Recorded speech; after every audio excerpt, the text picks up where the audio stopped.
Welcome to the Vision Driven Basketball Training Podcast, Episode 2. Really appreciate you guys taking the time, whether you guys are watching on YouTube or listening on podcast, Spotify. I appreciate you guys being here. And today we're going to talk about a couple different topics that you guys have requested, and I'm going to answer some of you guys' questions as well. So I say a couple different topics. We're probably going to get into maybe the most requested topic that I get, which is, Coach, how do I play at the college level? How do I get to that next level? What do I need to do? I'm going to kind of break that down from a bunch of different perspectives and a bunch of different parts of that. And I'm going to I got a lot of questions on that too. Like I said, I want to hear your guys' questions. So if you have a question for me, drop it in the comments, DM me on Instagram, whatever you want to do. I really want to, I want this to be something that I can be interactive with you guys and really help you guys out, knowing what you guys, need to know more about. So we're going to break down, first of all, get into the college level. And it's something that is very, I think there's a lot of misinformation out there about it. So I want you guys to know exactly what you're getting yourself into.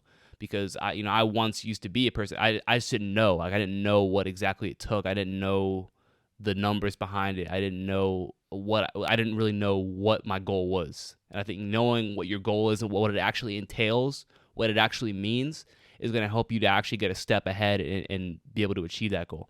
So we talk about the college level. I want to read you guys some stats first, some numbers, just to kind of give you guys a little bit of an actual some context about what I'm talking about here. So this is a study from 2016-17 school year, so a couple years ago, and I'm just going to read you the numbers. So for high school in the United States, there are 550,000 boys who play high school basketball. Those are the seniors, okay?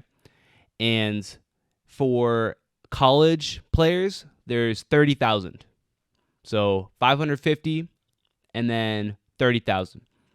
Now, that would mean that 5.6% of those high school players are playing in college. So 5.6% of high school players will go on to play in college. Okay, now let's break that out even further. 0.9% of those players, or of those 550,000, play at the Division I level. 0.9% of them. 0.9% will play at the Division II level. 1.3% of them will play at the Division III level. 0.8% will play at the NAIA level. 1.7% will play at the JUCO level. And 6.1% of those college players are international. Okay, so that goes to sort of break it down for you. That would mean, so I did the math on this yesterday, but essentially, if you wanted to be at the top of that, the Division I level, that's a very, very small, minuscule percentage. So the reason I'm reading that to you guys is because I want you guys to actually understand what the competition level is out there. Like, it is incredible. There are so many people who are out there looking to do the same exact thing that you want to do. Okay, so understanding that and knowing what you're getting yourself into, that's a big part of getting to where you want to get to. Okay, so let's illustrate this even further. Let's say, if we really want to see what that means, because I can read you the numbers and you might still be like, oh, whatever, like that's not like, it's still 5%, like that's still 30,000. That's a lot of spots, right? Let's take it like this. So take your high school team, and we'll take 9 other teams that you play. Okay, so let's say that there's 10 guys who get playing time on those teams. So your team will take your top 10 guys and the top 10 guys on 9 teams that you play. Okay, that's 100 players. 5 of them will play in college. 5 of those 100 players will play in college at any level that I just read off to you. Okay, at any of those levels, 5 of those players will play in college. So out of you and the 9 teams that you play, you got to be one of the top 5 guys to play at any level of college basketball. Now, obviously, that changes based on where you play. You might play in a really good conference where everybody plays in college, or you play in a terrible conference where no one plays in college. So that obviously isn't just, it's not across the board, but when you average out the numbers, that's what it actually is. So, and guys, I just want to get this straight. Anything I say in this video is not to discourage you at all. And I think I'm gonna get into some more, some more actually actionable things you can do to get where you want to get to. But this is not in any way to discourage you. This is only to tell you the facts, to tell you the truth, and to actually educate you on what you when you say that that's your goal, like do you actually work like that's your goal? Because you can say whatever you want to, but at the end of the day, if your work doesn't match what you say you want, I mean, you're not going to get it. So, one thing I always say is that you aren't just competing with your teammates or your friends or your area. Like I said, it's 550,000 down to 30,000. So all of a sudden, we're going from, a pretty decent number to a very small percentage of that. Okay, 5.6%. So you're not just competing with the guys that you know. You might say, I'm the best player on my team. I'm the best player in my area. It doesn't matter. Like, you got to look at the entire United States. If you're an international guy, which we're going to get more into that later on, but if you're an international guy, I mean, just make that, you really have to look at who you're competing with now. So that just, again, I don't want you to get in the habit of, comparing yourself to everybody else. But for now, I want you to understand what that goal actually entails. So I got a DM, and the reason that I'm going with this question is because this topic is I got a lot of questions on it. So I kind of want to read to you a couple DMs that I got, just to kind of make sure that you guys, I can kind of share the context for why I'm sharing all this stuff with you. So my guy Ian, he sent me a DM after my first podcast, said, just got done watching your first podcast and episode, really liked it. Wrote my goals down, all that. If you guys haven't seen that episode, I'm going to link it up above. Make sure you check it out. And said, however, I have a couple questions for you. In your video, you mentioned that you had an opportunity to play JUCO or D3. I'm just wondering how difficult that is to do. I'm 6'2", 165 in 8th grade. I'm a far above average player. Next year, I'm going to go into a really big high school that has a very competitive basketball program. I'm also a top 3 player in my class for the high school, hoping to make it on the varsity team as a sophomore. I was wondering what your path was, what year you play varsity. Love your channel content. Follow it on Spotify. Appreciate you, Ian. If you guys are not following me on Spotify or podcast, whatever you guys listen on, make sure you guys check me out there. You guys would rather listen. Really would appreciate it. Also, drop a review, 5 stars. Appreciate that too. So this is a good question, and I'll answer it. I'll start from the beginning. So Actually, no, I'll start from the end. So I'll go backwards. So high school. How it worked for me is I started off my freshman, sophomore year. I was at a big public high school in my town. And I mean, one of the bigger schools in the state. And when I was there, the class that I was in and the class below me were just loaded. I mean, we had, I'm thinking my junior year, we would have had 4 D1 players in the starting lineup, 1 D2 player, and probably 4 or 5 college guys off the bench. My senior year, it was 5 D1 guys in the starting lineup. One of them didn't play in college, but if he had played in college, could have played at Division I level. Maybe not in basketball, but in football. D1 athletes in that starting lineup. So, as a freshman, I played freshman basketball, and as a sophomore, I played JV. And I sort of realized after my sophomore year, I was like, wow, we're going to be loaded. Because actually, the grade above me was pretty good, too. So, that was 3 great classes. And at that point, I mean, I wasn't going to play. And I recognized that. And, at the end of the day, basketball is one of those sports where, and actually, if you look at the numbers for other sports like football and baseball, the percentage of guys who go from high school to college is actually, you have a higher % chance of doing that because there's just more spots. But with basketball, there's 5 guys who get to play, right? Only 5 guys on the court at once, and maybe 10 guys who actually get to play on the varsity team, right? But probably only 6 or 7 who actually get legitimate minutes consistently. So I had to ask myself, will I have the opportunity to do that? And it's just like when you're sitting behind, that level of talent, I mean, it's not going to happen. So ended up, and that's the thing. Actually, this kind of leads into another topic. With the whole Jordan documentary that just came out, I haven't watched it yet, but I'm going to have to at some point. But I keep seeing a bunch of tweets talking about how, Jordan, he got cut from his varsity team as a sophomore, and he went home, and, his mom told him to toughen up, and most kids these days just transfer schools when it gets hard, and it's like, that's why the transfer portal is a thing. And to me, it's like, I hate to see that, because it's just like, usually people who say that they're the back in my day people who it's like, back in my day, I had to walk uphill to school in the snow, barefoot both ways, like, people like that. Typically, it's people who really haven't accomplished much in their life, but they want to make it seem like back in my day, I was all this, and we were all tough back in the day. But, it's funny because if you have grown up and, you want to, you're now the old head, right? That means you've raised this generation, right? So isn't this kind of your fault? But, that's just, again, it's not, no one wants to take responsibility for anything. It's always their fault. So anyway, that's a whole, I could have a whole podcast on that. But I ended up, after my sophomore year, transferred to a smaller Catholic school in my area and started there my junior and senior year.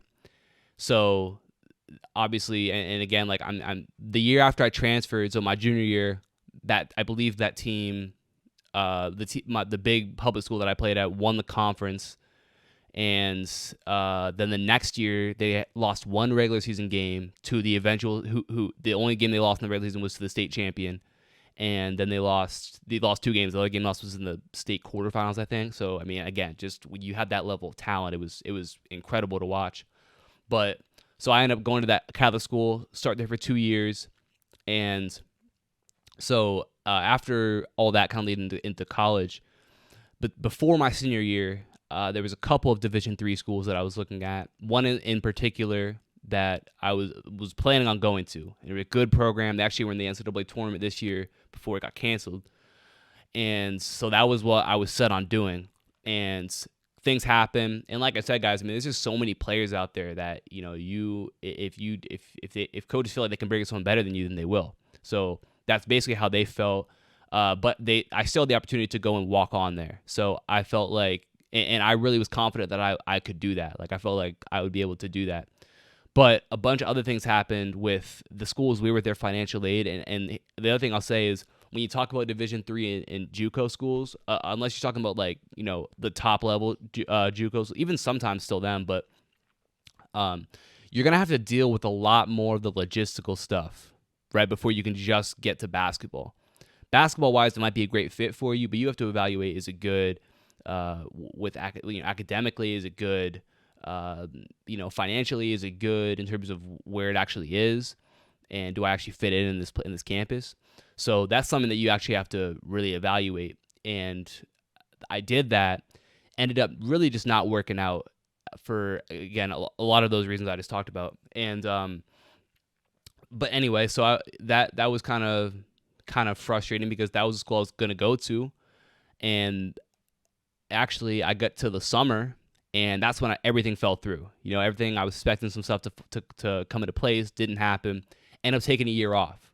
And that whole year, I was training, was playing the best basketball that I had played, and I was looking at like 5 or 6 other schools. So now we're talking probably 2 D3 schools and 2 or 3 D3 schools, and then 3 JUCO. So I'll go with the D3 ones first. Number 1 was a school that was probably about an hour and a half from where I live. Small branch campus. Would have had a good opportunity to play there, I think. But the issue with them is they had like 8 majors, and like it just wasn't like. The other thing is like it was already kind of an investment, and I figured like if I'm gonna actually go to a school and like get an education there, like I don't want to spend on this on a major that I have no interest in at all. And that, I mean, you got 8 majors to pick from, so it's kind of tough.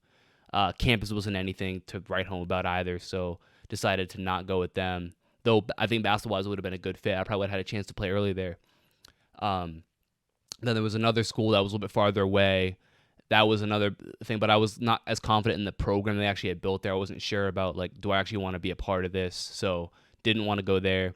Then the 3 schools I was really looking at was the JUCO schools. So there was one, and where I live too, there's like not really any. There's no community colleges near where I live. If there were, I'd probably be playing there now. But the first one I looked at was about an hour and a half away. Good basketball situation for me. Probably could have played there early. Obviously, it means JUCO 2 years. So, but I feel like I could have played there as a freshman. But that had a bunch of logistical stuff, and also I didn't love the campus. So, also finding a place to live too can be kind of difficult with that. But there was another one that was outside of Philadelphia, about 3 hours from where I live, and that was a really, really nice campus. and it actually worked out with their housing and everything like that. But that was another one where it's like, do I want to make this financial investment, right? Because, I'll be honest, when I was looking at schools, academics was the last thing I thought about. It was like basketball, and then I'll try and figure out the academic stuff. But when it comes down to it, and you gotta spend money on it, right? You gotta really evaluate, what am I getting myself into? Is this worth it? And to me, I just realized to myself, like, it's not worth it to spend that much on just playing basketball. You really have to evaluate why you're doing it. So ended up not going there. The last one I looked at was actually probably the best situation for me. It was a school outside of Pittsburgh, and I got to go down and play with them in an open gym in the spring, and played well. I really established myself, I think, as a guy who go in there and contribute. And I actually talked to their coach after, and he was like, "Yeah, I think you'd have a good opportunity to potentially even start here next year." And it was they're a good team. They actually had a kid who led the country in scoring that year, and it really is because their system was run and gun, shoot threes, and that was like, for me, I couldn't imagine a better system. That's all I want to do is just shoot threes. So that would have been a good basketball situation for me. But again, it was a logistical thing, kind of far from where I lived. Finding a place to live was kind of tough, so ended up not going there either. So again, I get to the end of this would have been last year, at the end of that year, and I realized, like, man, like, that's everything else that I was looking at fell through. And it was just funny because, I felt like basketball-wise I could compete, but everything else didn't fall into place. So we'll get more into that in a second. But to answer your question, Ian, it's very difficult. And the schools I was looking at weren't even like top of the line D3, top of the line JUCOs. You want to play at a really good D3, you're probably the best player on your team. You're probably one of the best players in your conference. You probably are an all-state player, honestly, if you want to play at a top D3 school. And then as you go up to D2, D1, it's the same thing, but on a bigger scale.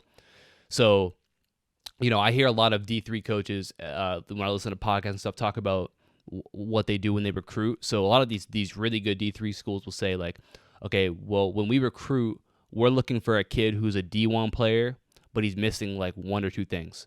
So he might have, D1 athleticism. He might be a point guard. He's got D1 athleticism, D1 ball handling, shooting, but he's only 6 foot instead of 6'2" or 6'3".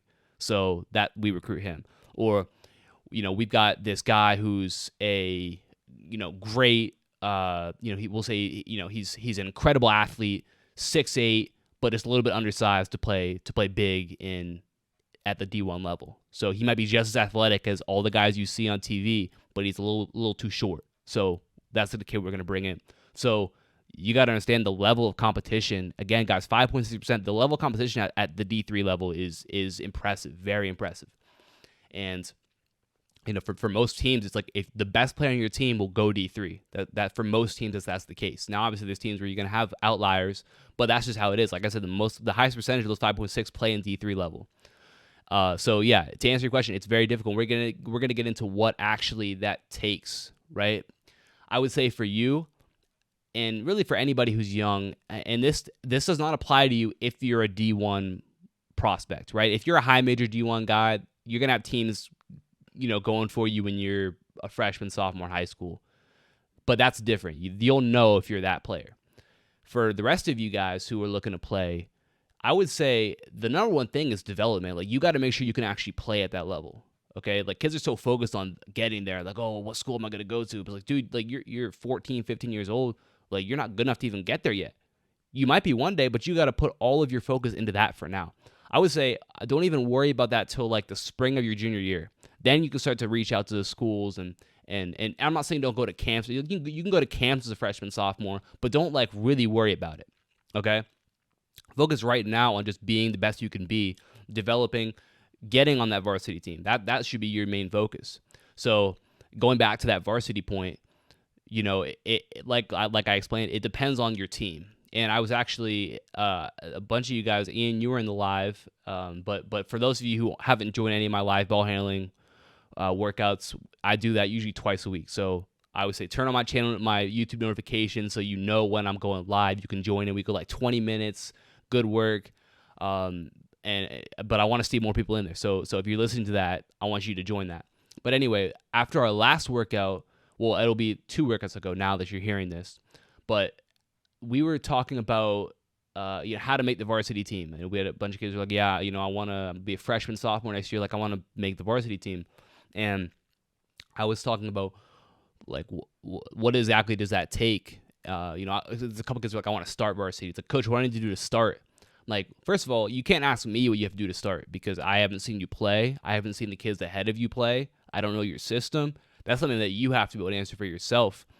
But the thing that I will say is for you guys who are guards, which is probably the majority of you, number one, and this is something that I say, like, I feel like like a broken record saying this, but you have to be a great shooter. Like, shooting the basketball is the most important skill in basketball because once you're able to do that, that opens up the floor for everything else.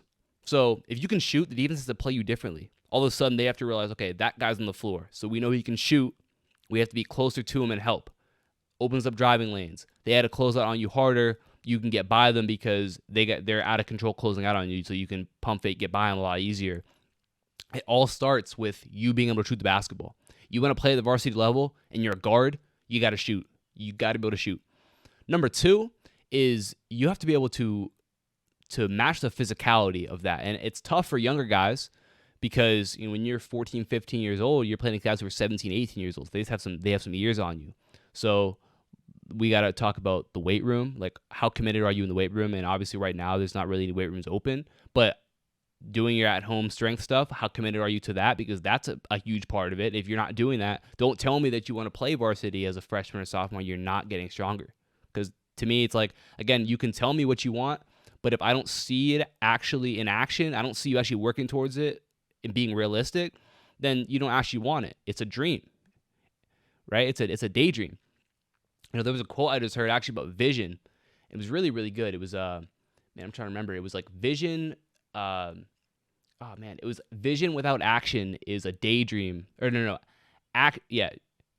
Action without vision.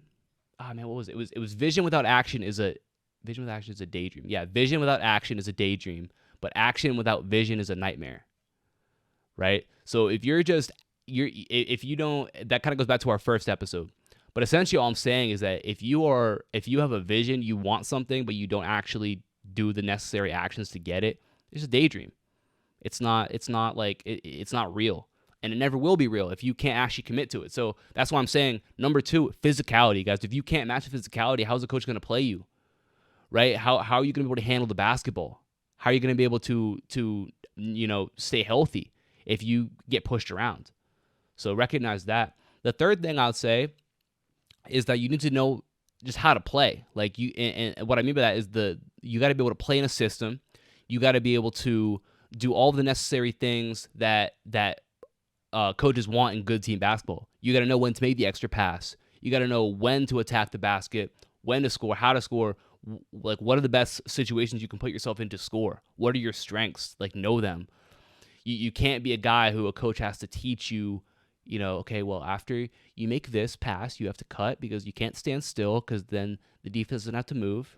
So that's something that you have to recognize. And if you aren't able to do that, you're going to have to go through the whole process of learning it. So a lot of you guys can play and you know how to play. You guys have maybe been around good basketball, as young guys, but the main 2 things, shooting, physicality, you got to be able to handle both of those things as a guard. And as a big, really, it's the same exact. It really is the same thing as a big, except maybe you do less ball handling. But it's no different. Be able to shoot, be able to handle physicality. That's how you're going to get to where you want to get to. So, Ian, hopefully that answers your question. But I kind of want to go forward a little bit with I want to stick with this topic because I feel like there's a lot that we can cover on it. And so, essentially, I actually got another question on YouTube, and this is about getting to college from the UK. So I forget who asked this question. I'm sorry. But the question basically was, hey, coach, I play in London and I want to know how I can get to college in the United States from England. And it was is a good question because like I said, it's not easy, and it's not easy for American kids to do it. So if you're not from America, just again multiply that by like 50. Okay, that's how hard it's going to be. But I kind of answered this a little bit to him, but I'm going to go more in depth on it. So the first thing is you have to have film on yourself. Like if you don't have film, then how's the coach going to know you can play or not? And by film, I mean you should have a 2 to 4 minute highlight video at most. And guys, forget about music and all that. Just get highlights together and keep it simple. Okay, it doesn't have to be a freaking overtime mixtape. All right, which we're gonna get into that in a minute because actually I got a question that has something to do with that. And it actually might have been the same question, but also you want to have full games. So get like 2, 3, 4 if you can full games of yourself playing, so coaches can actually see you play. So they're not saying, okay, he just picked out like his highlights, but I want to see what he can actually do on the court. How does he react when bad things happen? What role does he play for his team? All that stuff. You got like that. That's again, if you can, I would say do that. And especially, I would say if you're an international player, you probably have to do that because coaches probably aren't going to be flying out to England to see you play. So that's the thing. The other thing is, once you get like sufficient interest, that's when I would say like maybe there's a camp you go to. Maybe you fly out to a camp at a school in America when you actually have good interest in them. But again, I'm going to go back to this. Make sure you're good enough to play. Like make sure that there's not a question about are you actually a college level player. So develop yourself. That's the number one thing. Okay, forget about trying to get to college. Focus on being worthy of getting to that level. Okay, so that's a big thing. That same question, actually, he had asked me, should I send my highlights or my game film to Slam or Overtime? And, I hope that this isn't like a common thought because it's, I'm going to go into a little bit of why I don't like those channels. Slam, I actually do like Slam. Okay, Slam for the most part is good. But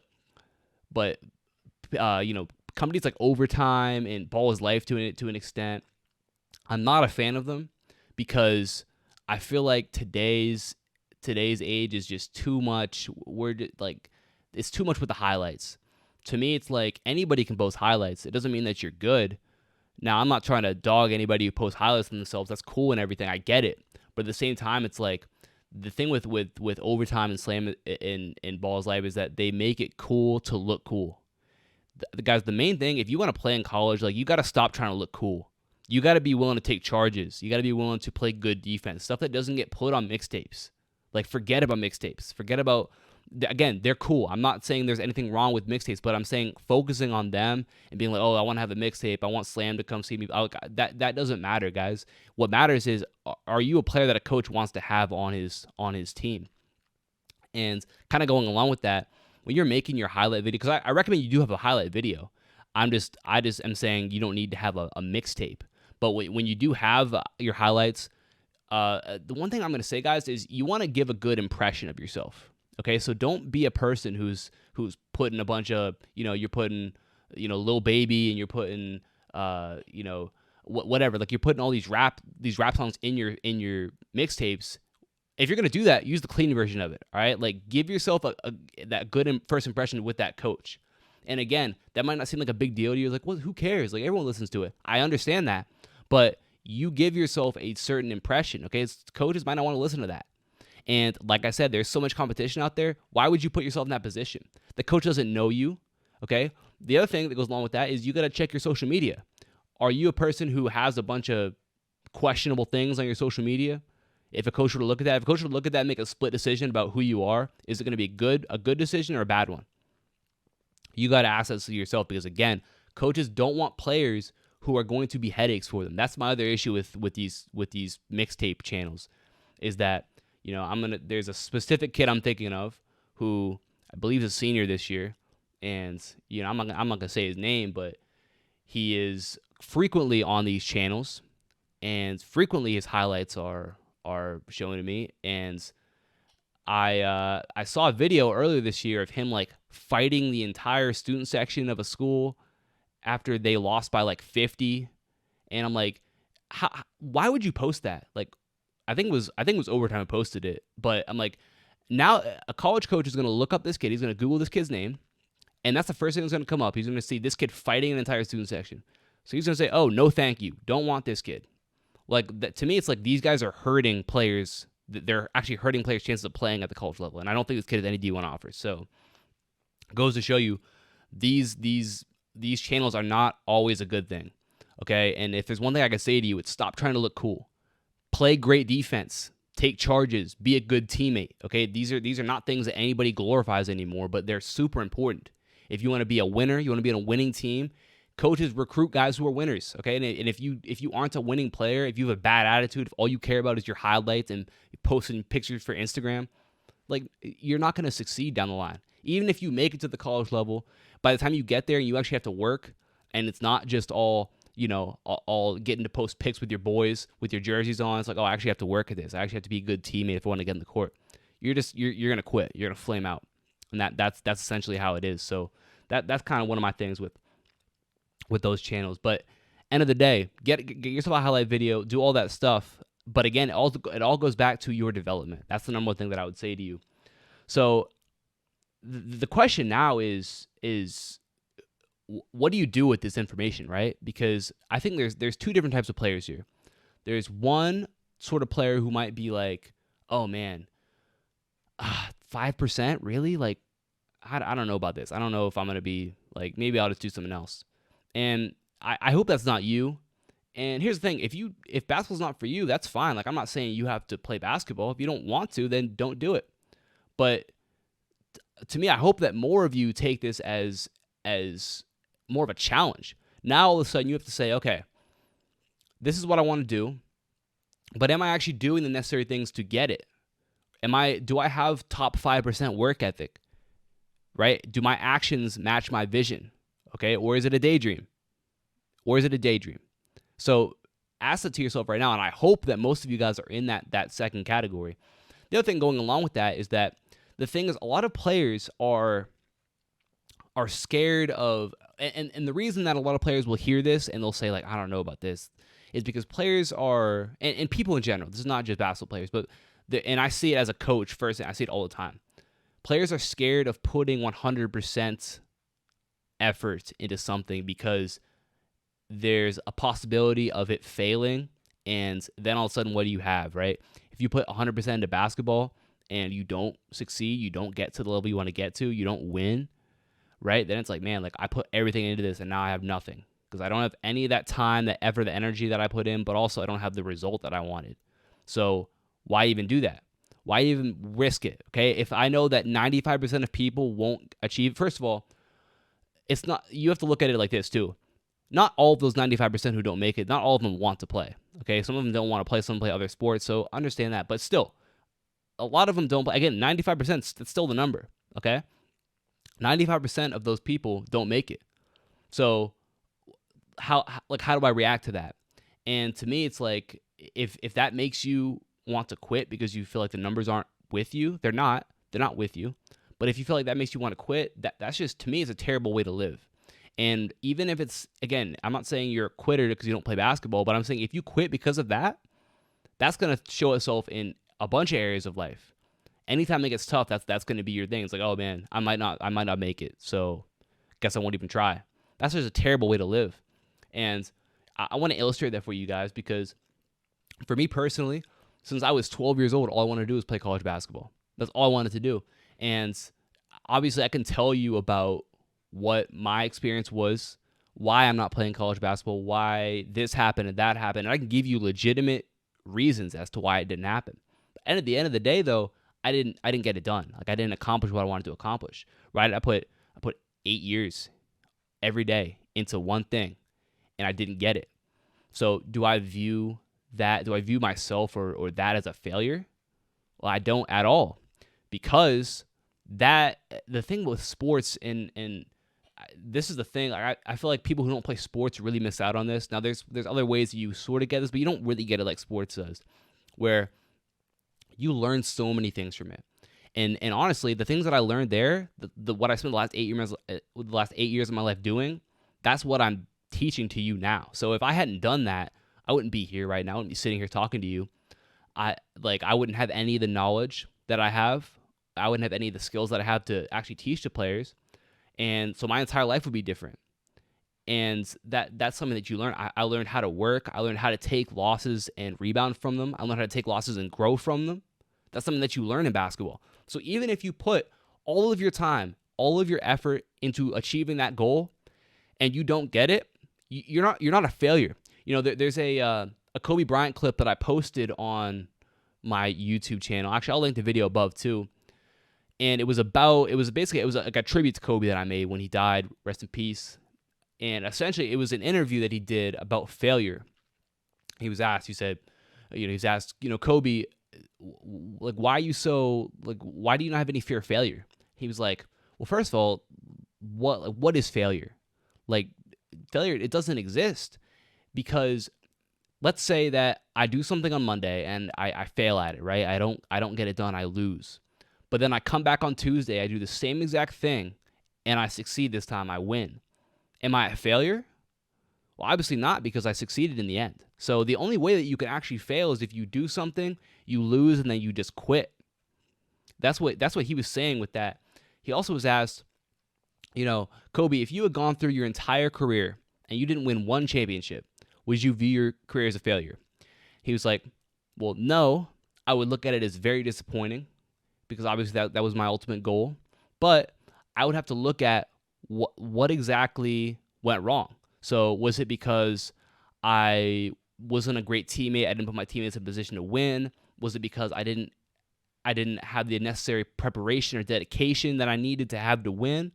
I would need to recognize that and then see what I can do differently. Because now when I move on to my career after basketball, where he's writing his book and his production company, he's like, I have to recognize what are those patterns that cause me to fail, and how can I change them so that going forward I don't fail, so that I succeed in the new venture I'm going on. And that's exactly what it is with basketball. For me personally, I don't look at me not accomplishing my main goal. I don't look at that as a failure. I look at it as, what did I learn from that entire experience? And what can I do so that the next experience I have, I get a different result, And what can I take from that that's actually going to propel me forward? It's going to help me propel other people forward. And I think that's really more so what I'm in it for.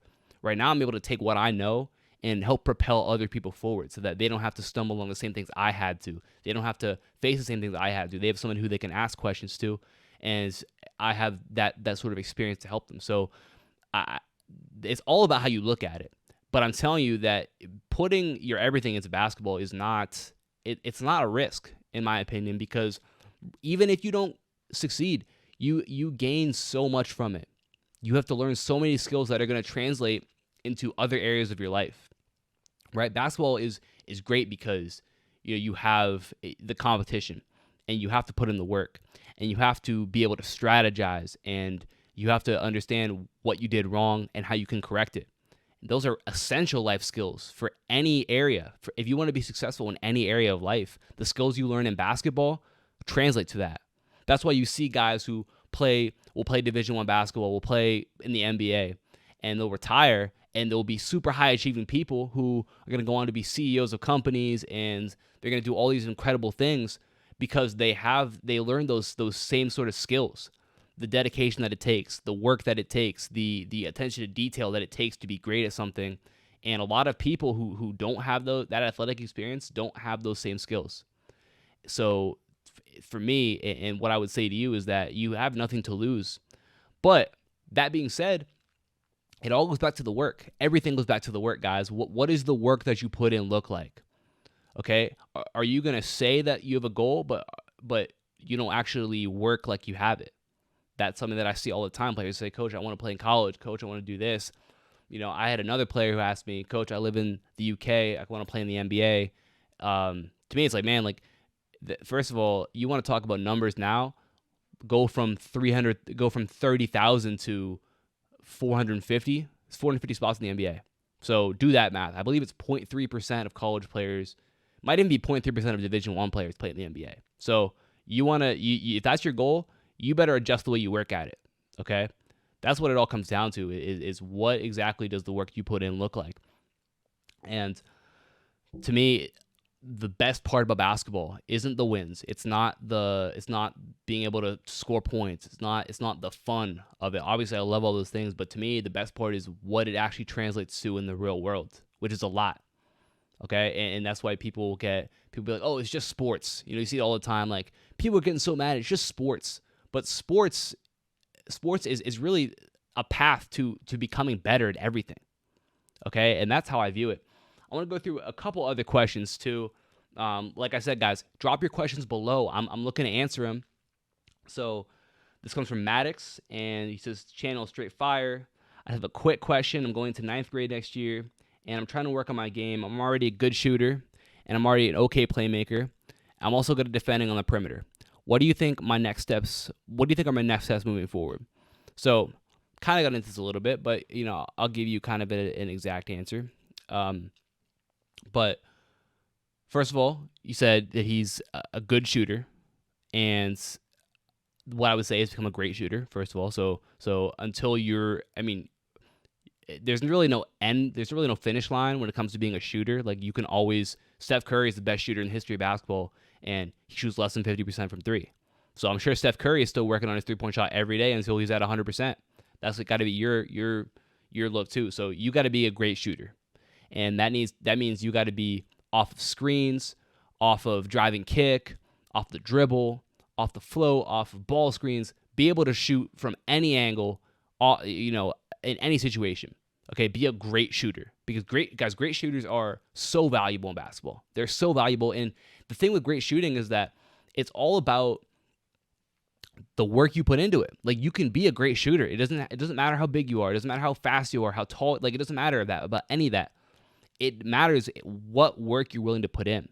And you check out my YouTube channel. I have a ton of stuff on shooting. I actually just dropped a video on fixing your form, and I talk about how right now, because it's the quarantine and we can't go anywhere, and actually the number one thing is that there's no basketball games right now. So there's no pressure to perform in games. Right now is the time to fix your shooting form if it's not where it needs to be. So check out that video, guys, and again, like, be willing to put in the work. So, good shooter, become a great shooter. If you're a guard and you said I'm okay playmaker, you got to be at least a good playmaker. And I guess by playmaker you mean ball handler. Like, if you're a guard, really, if you're a guard or a wing, you got to be able to handle the ball, and you got to be good at it, at least good at it. If you're the smaller you are, the better you have to be at it, in my opinion. So that's got to get better too. And then good at defending the perimeter, like that's the other thing. If you can handle the ball well, you can shoot lights out, and you're a good perimeter defender, like, you're gonna find a lot of playing time on your varsity team. So those are three things. You kind of already have mentioned them. Become great at all three of those things. Okay, if you can do that, again, the thing with basketball is it's very simple. Like, people want to focus on all these other things, like, coach, do I need to get this move, this counter move? Do I need to work on my step back between the legs, behind the back, spin move? Like that's cool, but are you a great shooter? Are you a great ball handler? And can you play great defense? If you can do those three things, you're a great player.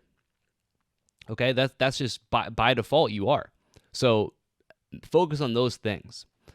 And so then last question I'm answering today comes from Alvin, and he said, hey coach, this is an amazing video, and I've been watching your videos to get me better, but I have a quick question. If I start a YouTube channel for basketball, what should I post so I can get noticed? So we kind of talked about this a little bit, but I just want to reiterate, you want to have between 2 to 4 minutes of a highlight video. And these highlights should be like, again, it doesn't need to be like, oh, you're crossing people over doing a million dribbles. Make it skills that actually translate to the college level. So can you shoot, right? If you can, show them that. Can you get to the basket? Finish that. Are you good at running in transition? Do you play great defense? Like, if maybe that's something you put in there too. What I don't want you to do, I don't want you to make like a ridiculously long highlight tape, because coaches, they got stuff to do. Like, they're not going to sit there and watch a whole 12-minute highlight tape, unless you're a really incredible player that they've never seen before. But chances are you aren't. So just give them something, your best stuff in the first 2 to 4 minutes, and then see where it goes from there. Also, like I said, if you have full games, I would recommend uploading that too. And then, maybe you send an email to the coach saying, hey coach, this is my name is blank. I'm this tall. I shoot this many points per game. To shoot this from 3-point land, like whatever. And then maybe send a link to your highlights and your game film and all that stuff. But that's all I have to say with that. Hopefully this was a very, helpful podcast in terms of getting to the next level, what it actually means to get to the college level. And if you guys have questions on this, of course, ask me them.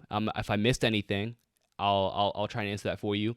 And like I've already said, if you have other questions, drop them down below. There's a couple other questions that I got that I didn't answer this week, but I'm going to get to. So if I didn't answer your question, chances are I'll get to it next week, so don't worry about it. But if you haven't asked one yet, like I said, drop a comment, Instagram DMs, Facebook, whatever it is. I really appreciate you guys tuning in, whether you're on YouTube or podcast, Spotify, whatever it is. I appreciate it. Like I said, if you're listening on YouTube, you could go to podcast or Spotify, leave a review, subscribe. I really would appreciate it, guys, going forward. And I will talk to you guys next week. Peace.